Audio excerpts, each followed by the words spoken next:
Sige po, samahan niyo po kaming awitin ang napakaganda nating battle song for this year. Hallelujah! Praise your name, O God!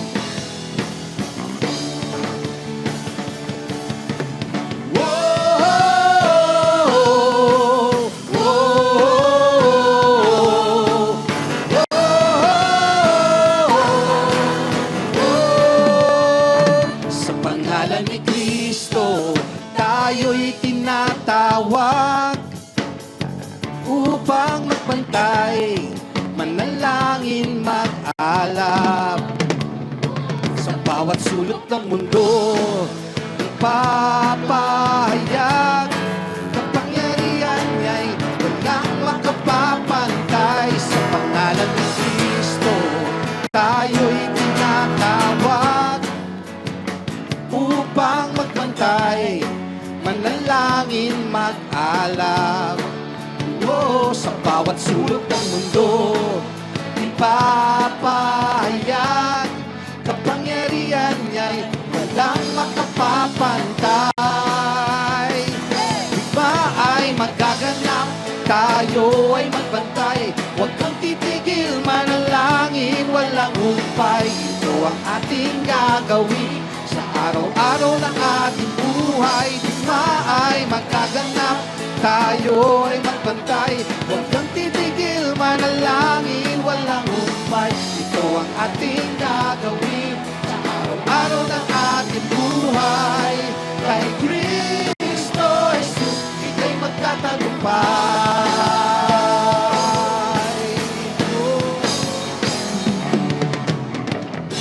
Mga bansa'y magpipinat, mga kahari ay babagsak, ngunit tayo'y matatag, handang magmamatsyag.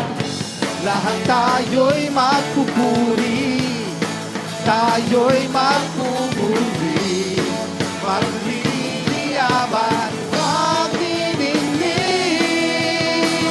Digma ay magaganap, tayo ay magbantay. Huwag kang titigil, manalangin, walang humpay. Ito ang ating gagawin sa araw-araw ng ating buhay. Digma ay magaganap, tayo ay magbantay.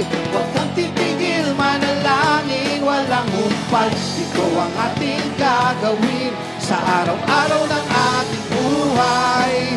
Kay Kristo Jesus, ika'y magtatagumpay. Let's all claim it. Kay Kristo Jesus, ika'y magtatagumpay. Lahat ng mga nagtagumpay.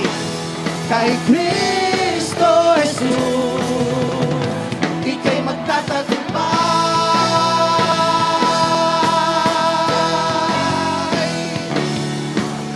Oh, oh, oh, oh, oh.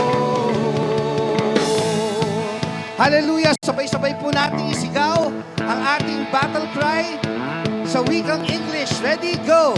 In Christ Jesus, let the watchman anointing through prayers and alertness come alive in 2025. Sa sarili po nating wika, kay Kristo Jesus, tayo ay tumalima sa kapangyarihan ng Diyos sa panalangin at pagbabantay sa taong 2025. Hallelujah!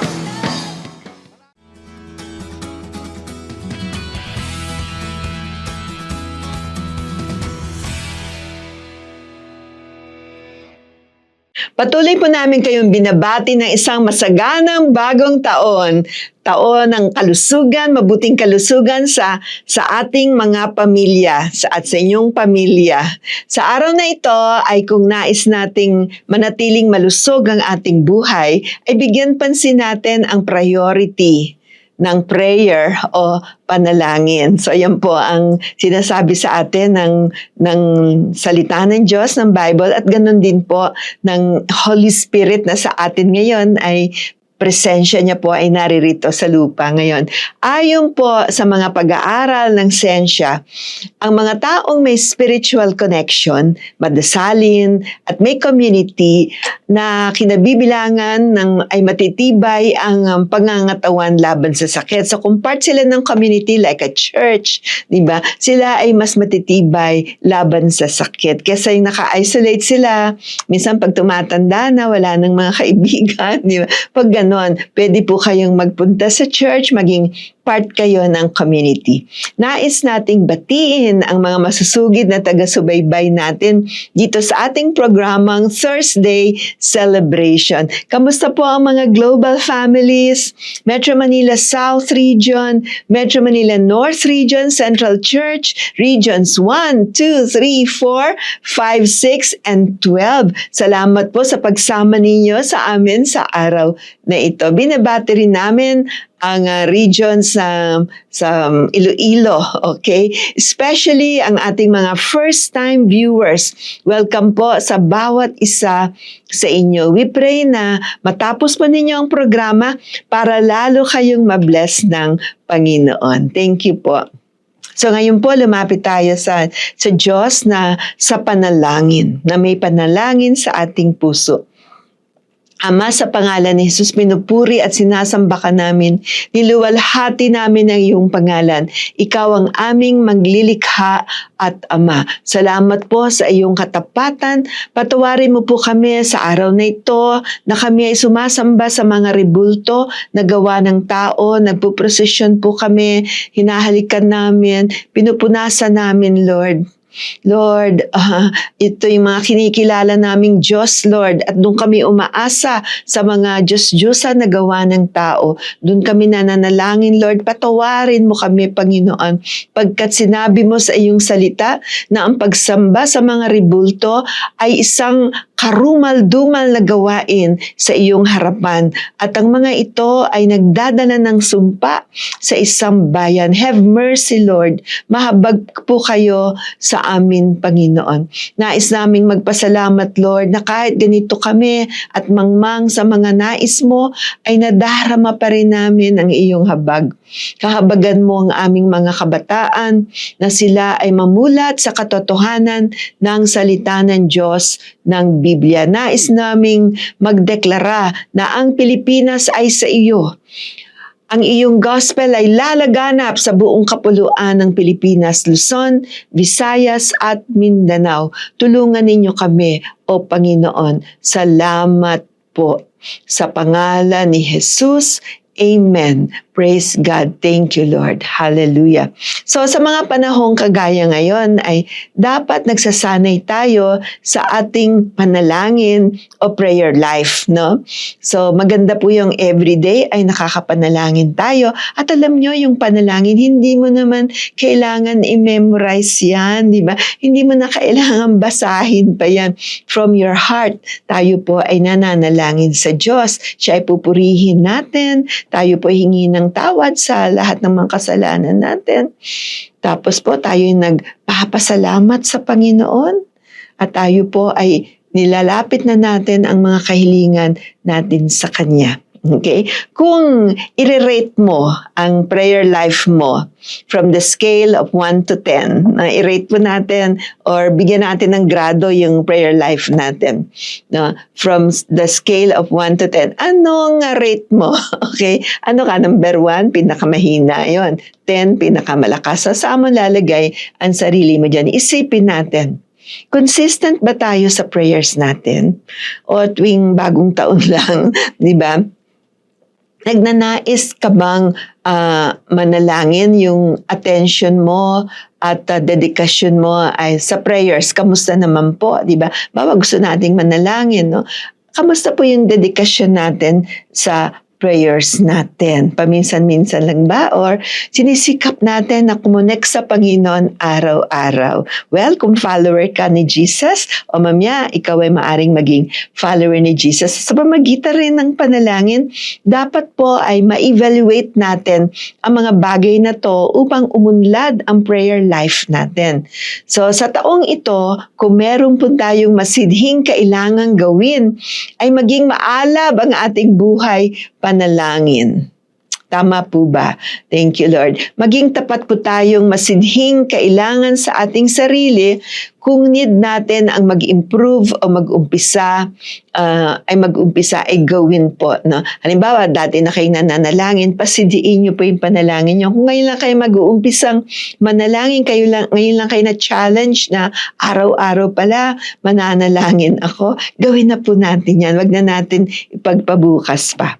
Ang panalangin ay meeting natin with the Holy Spirit. Na tayo po ay nakikipag-isa sa banal na Espiritu, nakikipag-meeting tayo sa Kanya, nakikipagtalastasan tayo sa ating Panginoon sa banal na Espiritu, na nakikinig ng ating mga concern at pangangailangan. Kung meron tayong goals at adhikain sa buhay itong 2025, siya ang tutulong sa atin na maganap ang mga goals and layunin na to. Meron po ba kayong mga goals for 2025? It's beyond the New Year's resolutions, no? Ito yung goals, ito yung gusto nating magawa, no? This 2025. Pero kung hingin natin po ang tulong ng Banal na Espiritu, magagawa po natin yan. Subukan niyo po. Praise God. Siya rin ang nagmamotivate sa atin sa pagsulong at huwag kailanmang susuko. Marami po tayong challenges sa mundo. Marami tayong problema na sa kaperahan, sa pamilya, sa love life. Sabihin mo na kung ano. Marami talagang problema dito. Pero huwag tayong susuko. Tayo ay may pananagutan sa Banal na Espiritu dahil siya ang nagtuturo sa atin. Okay, so hingin natin ang tulong ng Banal na Espiritu, turuan niya tayo paano natin haharapin ang mga problemang ito. Nais niya na magtagumpay tayo sa ating goal, sa ating buhay this 2025.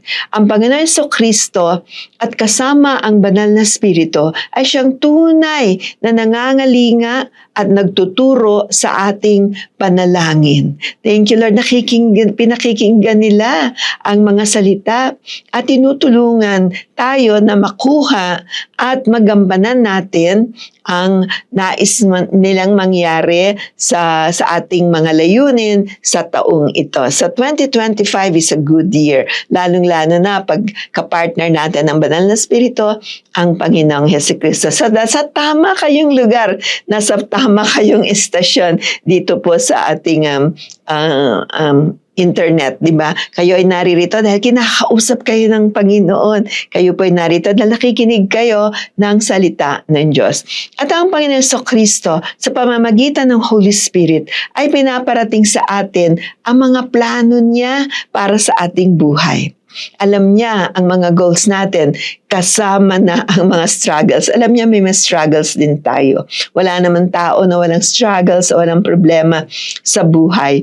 Ang prayer ay isang susi na nagbubukas ng mga pintuan sa kinabukasan or future natin. So kung gusto nating maliwanag ang ating kinabukasan, we start to pray. No? Matuto na po tayong manalangin sa Panginoon, yung pakikipag-usap natin sa Kanya. Hindi tayo masasawang makipag-usap sa ating Panginoon. Minsan, may mga bumabara sa ating panalangin. Kaya, ginawa ng demonyo na ating kaaway ay ilayo tayo, no, sa pakikipag-usap sa Diyos, sa prayers. Hoy, wag ka na mag-pray, maaanto ka lang dyan. Wag ka na mag-pray, pray ko. Alam naman ng Diyos ang kailangan mo. Pero ang sabi ng Lord, humingi ka at ikaw ay bibigyan. Okay? Intriga po sa atin ng demonyo, tamarin tayo, matulog tayo, wag nating pansinin yung mga prayers and ano tayo, mga Christians tayo, at saka mga followers tayo ng Lord, tapos hindi tayo nagpipray. Nananalo po yung kaaway doon. Saka sa taon na to, sa taon na to, ay magdesisyon po tayo na araw-araw, lalapit ako sa Panginoon bilang anak niya, bilang kaibigan. Tayo po lumalapit sa Kanya at sasabihin, open po natin yung puso natin sa Panginoon. And that is prayer. Sinasabi ng Diablo na hindi naman pakikinggan ng Diyos ang panalangin mo. At, yung walang makakatalo sa Diablo, no? Hindi po totoo yun. wala pong kapangyarihan yan sa ating Diyos na buhay. Nagtatrying hard lang, no, na lokohin tayo, paguluhin tayo, bigyan tayo ng mga kung ano-anong mga problema, pero sa panalangin, sa pangalan ni Jesus, siya ay natatalo. Praise God. Tayo naman ay tinutulungan ng Panginoon. Okay? Praise the Lord. Amen. Kapag ganito ang mga nangyayari, ay kadalasan ay sumusuko na agad tayo na pag medyo matagal dumating yung panalangin. Parang sumusuko ka na, hindi naman totoo yung sinasabi ni Bishop Vicky na yan eh. Hindi naman sumasagot sila. Pero wag po tayong susuko. Lalo na kung hindi natin nakita ang sagot agad-agad na sa ating prayers. Nadi-discourage tayo at nagda-doubt na tayo kay Lord, wag po natin gawin yun. Alam nyo naman kung sino ang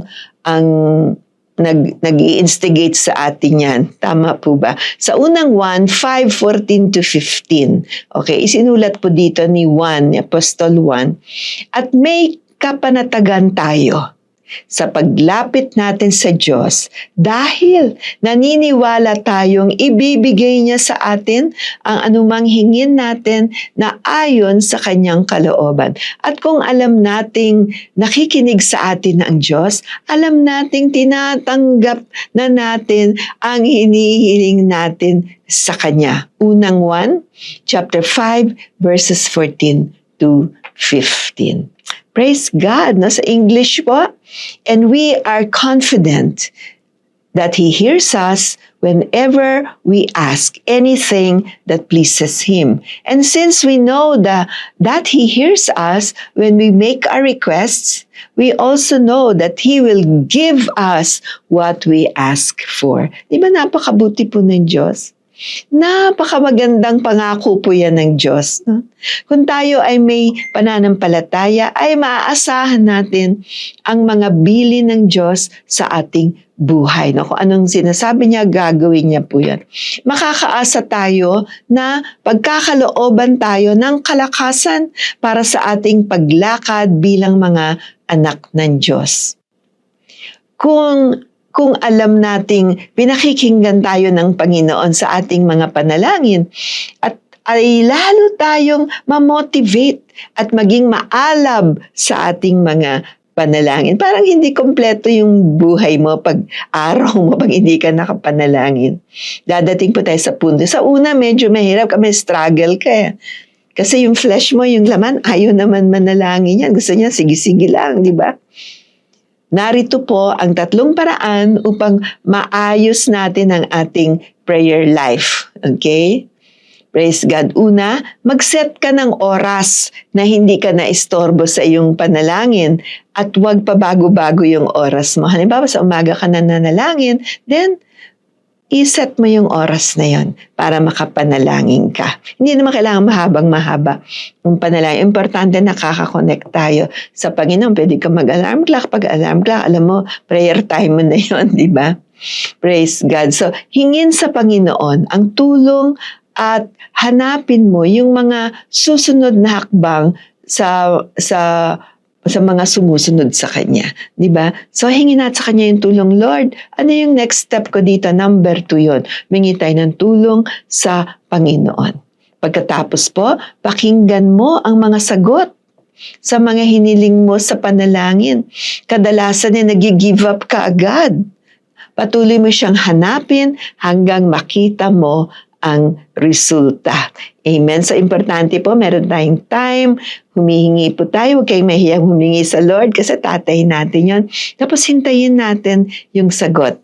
Pasalamat tayo, makita natin yung resulta. Amen. So, I pray na magawa po natin yan, umpisa sa buwan na ito, hanggang matapos ang taon and beyond. Kasi kung hindi natin umpisahan, kung magdidili-dali tayo, marami hong sumisingit na mga pangyayari sa buhay natin na nalalayo tayo sa panalangin. Nangyari na po yan sa akin. So I have decided, sinabi ko sa sarili ko, Victoria, panahon na talagang mananalangin ka. At ginawa ko po yon. So ako po'y nakakapanalangin sa araw-araw. Napakabuti po ng Diyos. Okay, so sa hapong ito ay nais ko rin share sa inyo ang mga sinasabi ng Biblia tungkol sa kaligtasan. Importante po na sa buhay na to, dito tayo nagde-decide kung tatanggapin natin si Jesus Christ. Pag tinanggap mo si Jesus Christ sa buhay mo, sa puso mo, naliligtas ka, there is salvation. Pero kung nireject nyo, hindi naman siya mamimilit, pero malalayo na po tayo sa kanyang plano para sa ating buhay. At pag dumating tayo dun sa judgment seat, di ba, haharap tayo doon. Ang tanong po doon ay, hindi, mabuti ka bang tao? Nag-donate ka ba? Ganyan, hindi po tanong doon. Ang tanong po doon ay, tinanggap mo ba si Jesucristo bilang Panginoon mo, tagapagligtas ng buhay mo? Diba? So, anong sasabihin natin? Sana nga, Lord, na ano ko tanggap ko, kaya lang hindi ko tinanggap. Romans 10:9 and 10.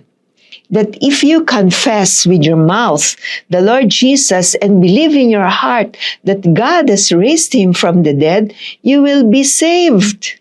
For with the heart one believes unto righteousness, and with the mouth confession is made unto salvation.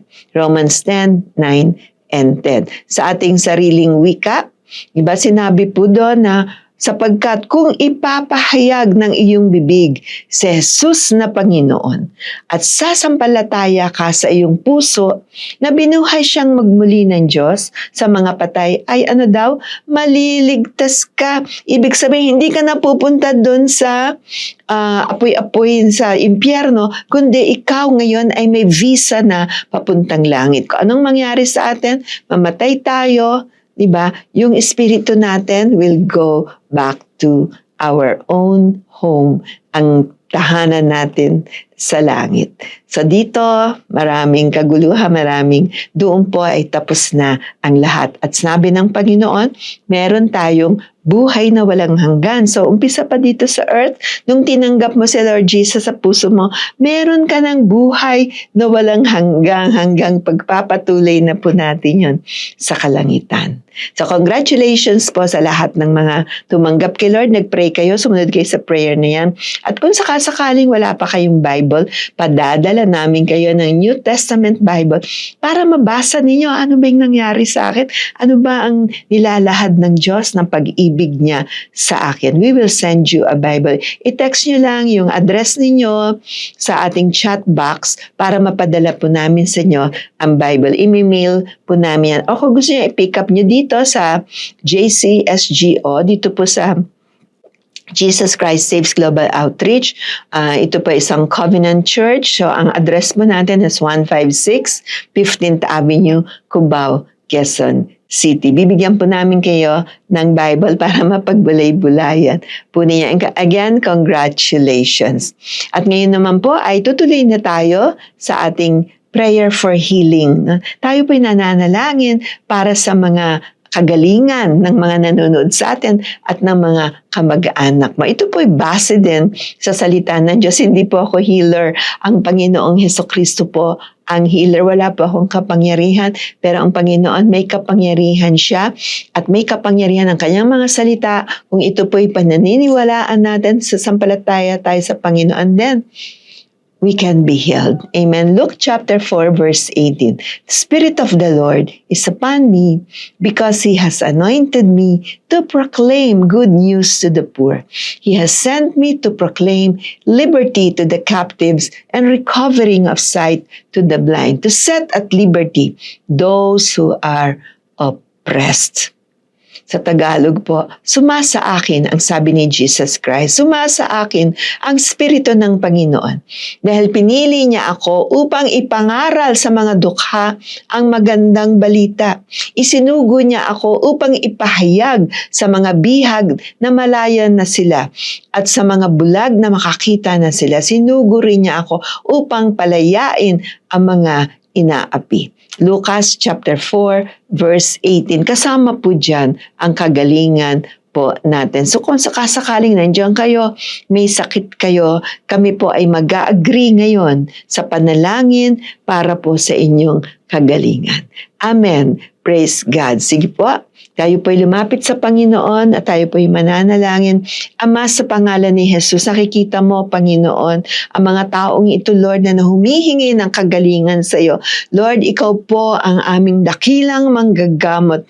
Lord, sa pamamagitan ng mga sugat na tinamo mo sa krus ng Kalbaryo, kami gumaling. Lord, touch mo po, Lord, yung mga taong ito na naghihintay ng kagalingan, Panginoon, humihingi ng kagalingan. Lord, yung may cancer ngayon, in Jesus' name, Lord, nire-rebuke namin ang ugat ng cancer na yan. Lumayas ka sa kanyang katawan. Yung cancer sa ulo, cancer sa tiyan.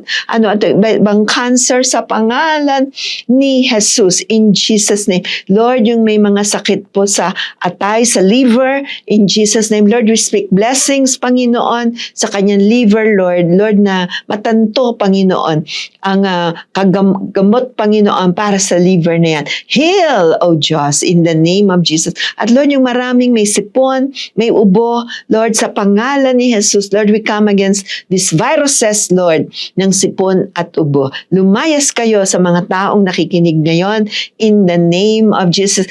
Binupuksan namin ang impluensya na to sa pangalan ni Jesus. Yung pag-uso-uso na naman ng mga sakit na to. Ngayon pa lang, we apply the blood of Jesus sa lahat ng mga gates ng Pilipinas, sa mga tahanan namin, sa mga katauhan namin. Thank you, Lord, for divine protection para sa mga pamilya, mga anak nila, Panginoon, yung mga concern nila, O Diyos. Thank you, Lord, in Jesus' name. Amen. Tanggapin niyo po ang inyong kagalingan at i-chat niyo po sa amin kung may gumaling sa inyo upang makapagbigay po tayo ng pasasalamat sa ating Panginoon. Glory to God. At yan po ay nangyayari yung ating boldness na mag-claim ng salita ng Diyos, di ba? Dati hindi naman ako marunong mag-claim ng salita ng Diyos na pwede palang i-apply yan sa buhay natin. Yung Bible sa akin, yung parang libro lang, di ba? At hindi pa pinapabasa ng lola ko sa akin yung Bible. Pero one day, nabuksan po ang aking pag-iisip at ang aking puso at I started to read the Word at nakita ko po yung mga ginagawa ng mga pastor, ng mga evangelist. Pinagpipray nila yung mga may sakit at yung mga may sakit ay gumagaling. So I knew it. Ang Panginoon ay pareho siya noon, ngayon at magpakilanman. Hindi po siya nagbabago. Kung nagpapagaling siya noon, magpapagaling rin po siya hanggang ngayon.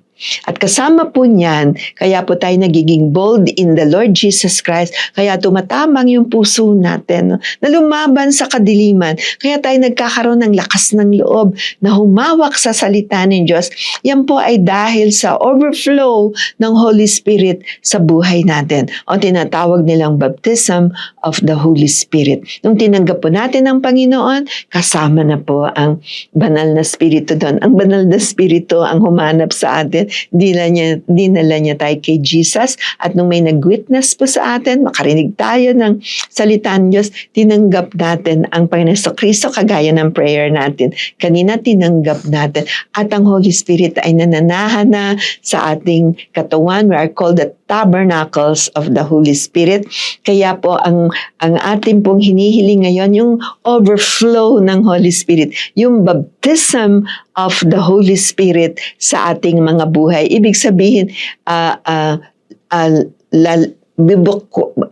mag-overflow po yung Holy Spirit at matatakpan tayong buo nating katauhan ng Holy Spirit. Sabi po sa Acts chapter 1 verse 8, "But you will receive power when the Holy Spirit has come upon you, and you will be my witnesses in Jerusalem, in all Judea and Samaria, and to the ends of the earth." Acts chapter 1, verse 8. So this is the Holy Spirit power. Subalit, tatanggap kayo ng kapangyarihan pagbaba sa inyo ng banal na Espiritu at kayo'y magiging mga saksi ko sa Jerusalem, sa buong Judea at sa Samaria at hanggang sa dulo ng daigdig. Nakaulat po yan sa mga gawa or Acts chapter 1 verse 8. So basahin po natin yan, pagbulay-bulayan po natin yan. So paano tayo makaka-overflow ng Holy Spirit? Una, tinanggap na natin si Lord. Ito po exclusive sa mga taong kumilala kay Jesus Christ. Kumbaga, ito po ay reward niya sa atin. This is a gift, the gift of the Holy Spirit. Pero kung kilala lang natin si Lord sa pamamagitan ng religion, pagkalayo-layo niya, parang Diyos siyang hindi mo maabot. Di ba? Kailangan pang lumuhod para pakinggan ka niya. Kailangan mo pang kung ano-anong gawin, saktan yung sarili, nagsasakripisyo para marinig ka. Hindi po ganon. Ginawa na ni Jesus. Yung hindi nating magawa, hindi natin siya ma-reach. No, ang ginawa niya, siya ang bumaba sa lupa at inabot tayo. Amen. Praise God. It's the power of the Holy Spirit. Hindi na ho natin kailangan gumawa pa ng mga ribulto na kagaya ni Jesus. Diba, na pinuspunasan, sabi ng Lord, ayoko niyan, hindi ako gawa ng tao. Amen? Mga eskayola na gawa ng tao, binibihisan pa, pinipilahan pa. Diba, bakit po? Nawala tayong kamuwang-muwang sa salita ng Diyos. Kaya ang bansa natin, magulo, di ba, ay mahirap at nag-aaway-away pati yung mga great leaders natin. Kasi wala sa kanila yung tunay na pananalig sa ating Panginoon sa pamamagitan ng Biblia. Amen? So, alam niyo po yun. Kaya po nagpe-pray tayo sa lahat ng panahon para sa ating bansa. Sino pa nga bang magpe-pray sa Pilipinas kung hindi tayo makita yung katotohanan? Unti-unti na po ang ilaw sa bansang ito ay dumadating at nakaka-penetrate sa mga madidilim na lugar sa amin, sa ating bansa. So patuloy po tayo, huwag tayong mag-give up. Amen? So, ang Holy Spirit, pag hiningi po natin siya na mag-overflow, gagawin niya po yon.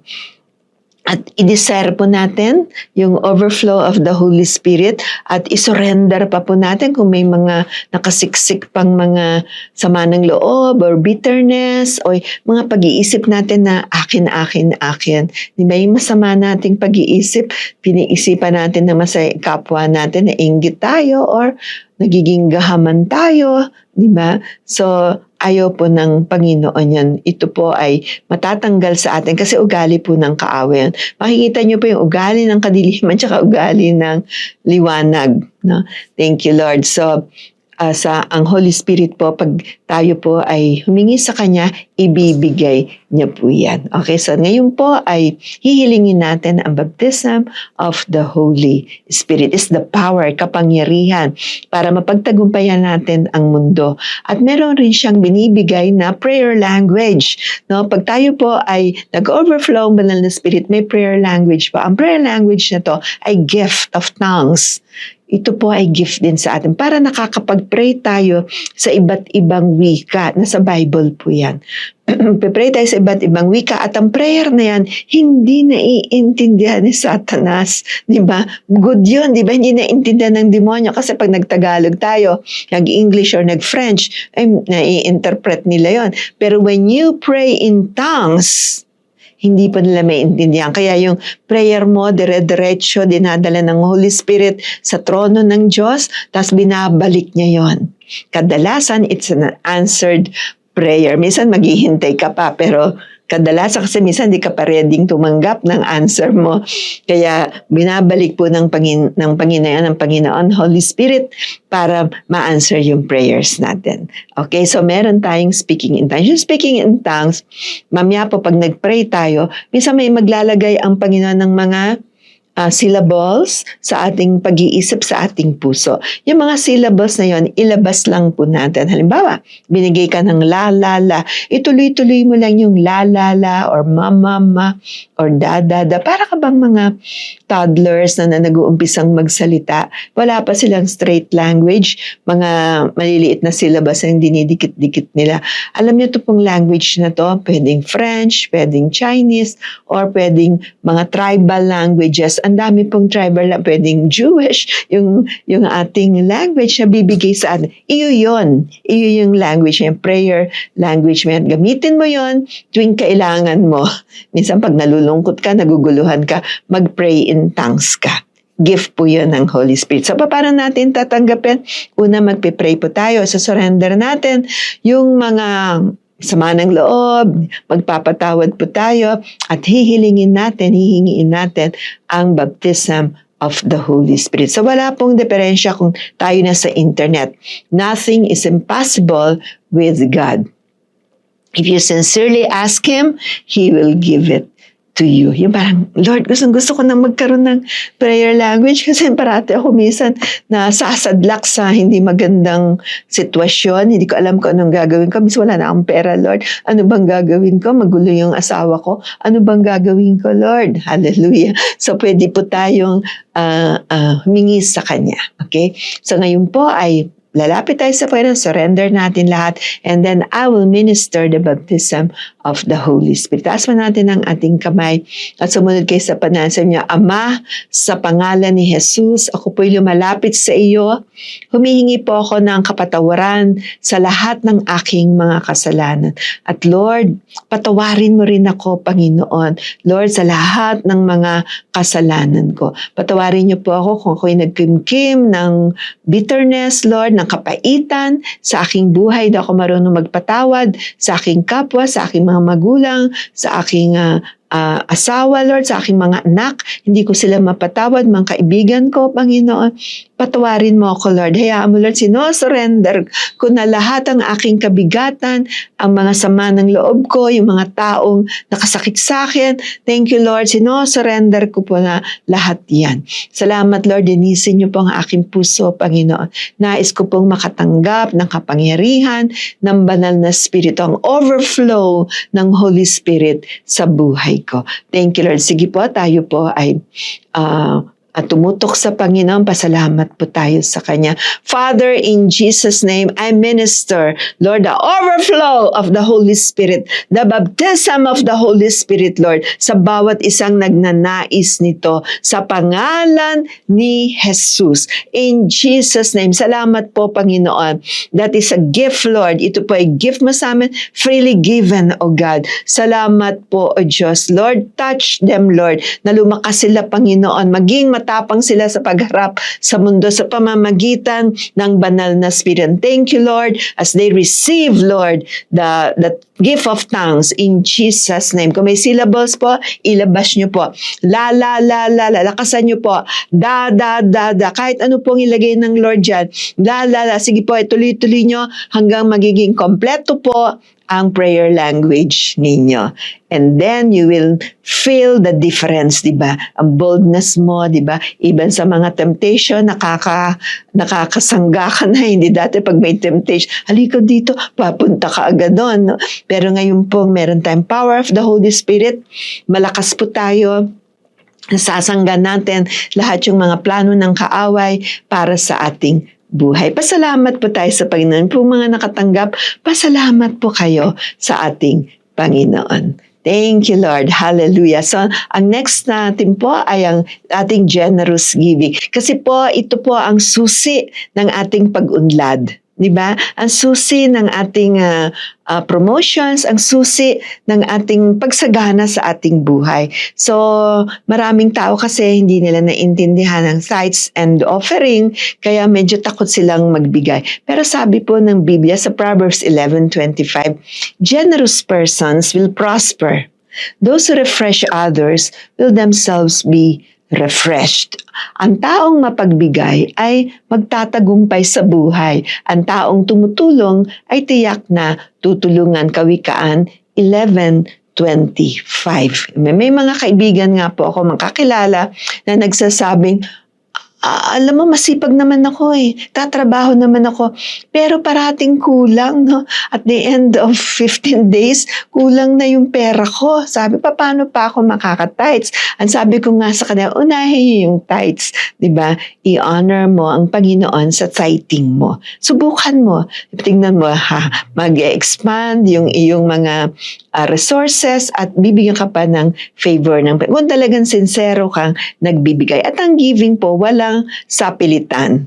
Because ang tithing po ay hindi atin yung sinusoli mo lang yung 10% sa Panginoon. At yung offering, binibigay mo kung ano yung galing sa puso mo. Amen? So, napakaganda to. And dito po sa programa natin ay nilalahad natin yung offering. Kasi yung tithe, sinadala po natin yon sa church pag Sunday. Pero dito po ay offering para ito po ay magamit din, maitanim natin sa pagpapalaganap ng salita ng Diyos. Umaabot na po tayo ng Luzon, Visayas, Mindanao, even outside, no? Kagaya po ni Annalisa Cruz Morali. Siya po ay from Malaysia at siya ay faithful. Nagbibigay po siya ng offering dito po sa Thursday celebration. So thank you, Annalisa. At marami pang nagbibigay ng mga offerings po sa atin. At salamat po for being partners with us. Yung hindi pa po nagpa-partner sa atin, today, umpisahan niyo po na this is the first broadcast ng Thursday celebration. Unang Thursday ng 2025. So tayo po, tayo na at tayo magtanim, tayo magbigay ng offering at ang Panginoon po magpapalago dito. Yung mga gusto pong magbigay sa generous giving sa China Bank po, meron tayong account doon, the Minister of JCSGO 113000005605. Sa Metrobank, meron din po the Minister of JCSGO 473-3473-738326. And meron din po tayo sa sa Union Bank. Okay, the Minister of JCSGO 00015002840. And of course, yung very popular way of giving natin is sa GCash, Gary Tolentino. Kaya ating pong accountant, ang number po natin ay 0915064746. So huwag niyo pong kalimutan, sa GCash po, 0915064746. Again, thank you so much sa inyong pakikipag-isa sa amin, pakikipagka-partner para po sa pagpapahayag ng salita ng Diyos all over the Philippines. Kasama po kayo dyan. Kasama po tayo lahat sa pagpapahayag dito. Para po sa ating mga announcements ay yung household salvation, yung pinagpipray po natin ng ating mga pamilya at kamag-anak. Nag-umpisa pa tayo ng September. Tuloy-tuloy po ito hanggang matapos na siguro ulit ang taon, di ba? So pinagpipray natin na ang pamilya na masumbungan nila ang kaligtasan sa ating Panginoong Hesus Kristo. Thank you, Lord. And ganun rin po, no, para po sa mga nag-a-attend dito sa church JCSGO, yung first fruits offering po. No, ito po yung umpisahan na nating dalhin, Proverbs 3:9, parangalan mo ang Panginoon sa pamamagitan ng paghahandog sa Kanya ng mga unang bunga ng iyong ani. Kawikaan 3:9. Ito po ay isang kilos o paggawa ng binibigay po natin yung unang bunga. Diba? Yung init-init pa. Diba? Pwede po itong 1 week's salary or 1 day salary or 1 month salary. Kano po yung sapat sa loob ninyo. Okay, pwede nyo naman po itong hulug-hulugan sa buong isang buwan ng January kung hindi nyo kakayaning ibigay lahat yun ng isang buwan, di ba? So, ang bait naman po ng Panginoon. Basta niligay nyo po doon, this is my first fruit, part of my first fruits offering. Amen. So, salamat din po sa lahat ng mga dumalo dun sa anointing of oil natin last Sunday. Kung sakasakaling na-miss nyo yan, lalo na po yung mga nasa online, pwede pa rin kayong pumunta sa Sunday and we will minister some more of the anointing of oil. So, wag po kayong mawawala Sunday. Dalhin niyo po ang inyong pamilya para lahat po ng buong pamilya ay ma-anoint. Ito po yung pagbubukod ng Diyos. Okay, sa taong 2025, poprotektahan po tayo ng ating ibubukod tayo mula sa kadiliman. Napakabuti po ng Diyos. Praise God. Ngayon po ay dumating na yung ating pagtatapos at tayo po ay mananalangin. Pagpalaing kayo ng Panginoon, ipakita ng Panginoon ang kanyang kabutihan at awa sa inyo at malugod ang Panginoon sa inyo at bigyan niya kayo ng mabuting kalagayan. The Lord bless you and keep you. The Lord make His face shine upon you and be gracious to you. The Lord lift up His countenance upon you and give you peace. Numbers 6:24-20.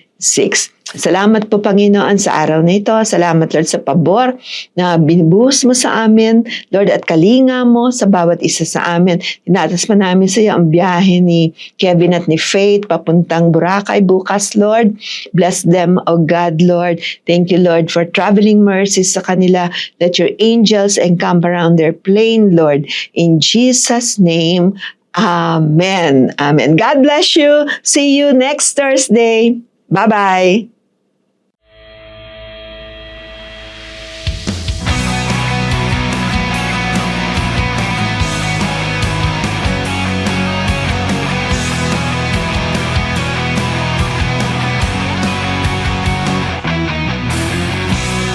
Magsaya tayo ngayon, pagkat buhay ang ating Panginoon. O magsaya sa piling niya'y sabay-sabay tumalon. Hindi papipigil sa pagsamba, galak sa aking puso'y nadarama. Kaya't halika na't sumama na, sumamba sa presensya niya.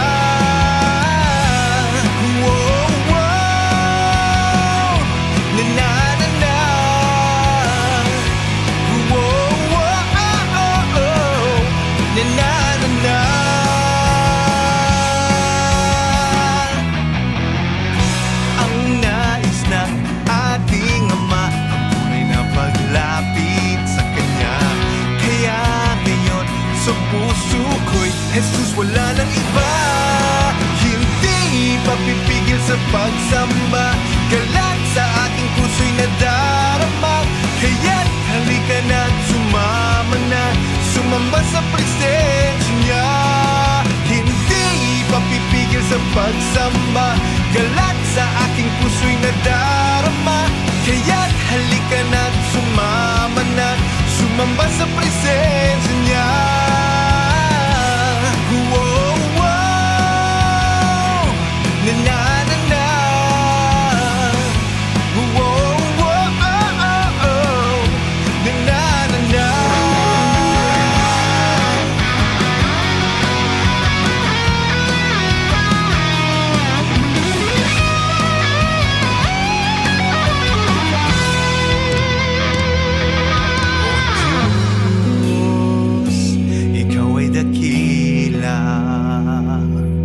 Tagumpay pagpapala ay sa'yo lang matatamasa. Salamat, O Diyos, ikaw ay dakila.